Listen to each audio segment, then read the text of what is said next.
Hey guys, welcome back to my channel Barasat girl mum dot Nandini. তো একটা short video নিয়ে আজকে চলে এসেছি, আর আজকে আমি লাইফে ফার্স্ট টাইম ট্রাই করতে চলেছি বার্মিজ খাবার। তো তোমরা দেখতে থাকো।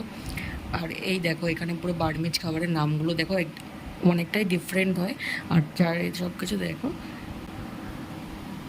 এই দেখো, প্রথমেই 2 প্লেট মোহিঙ্গা নিয়ে নিয়েছিলাম। এটা পুরো স্যুপের মতো চিলি চিলি ফ্লেক্স মিশিয়ে নিয়েছি যে টেস্টটা বাড়ানোর জন্য। আর ভিনেগার ইউজ করতেও পারো, নাও ইউজ করতে পারো, যারা খেয়েছো তারা তো জানোই। আর তো আমার তো মনে হয় এটা তোমার চালের গুঁড়ো টুড়ো এইসব দিয়েই বানায়, আর অনেক কিছু হয়তো এর মধ্যে সিক্রেট জিনিস দেয়, আমি জানি না সেটা। জাস্ট যেহেতু আমার এটা ফার্স্ট টাইম, তোমরা জানলে অবশ্যই কমেন্ট করে জানিও।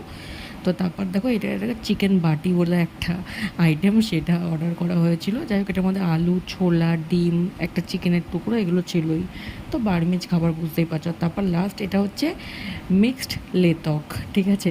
তো এটা ভালো লেগেছিলো আমার। চাউমিন টাউমিন ছিল এটার মধ্যে। আর আমার পাশেরটা দেখো খেয়েই যাচ্ছে আর বলছে ভালো। আমি আবার জিজ্ঞেস করছি কেমন, বলছে ভালো। আর ওর তো সবই ভালো লাগে সত্যি কথা বলতে, কারণ একটু খেতে ভালোবাসে। তো আর কি বলবো, তুমি খাও বৎস। চিকেন বাটিটা পুরো ওই খেয়েছে। আর কি, বাড়ির উদ্দেশ্যে রওনা দিলাম। Tata, bye bye, good night.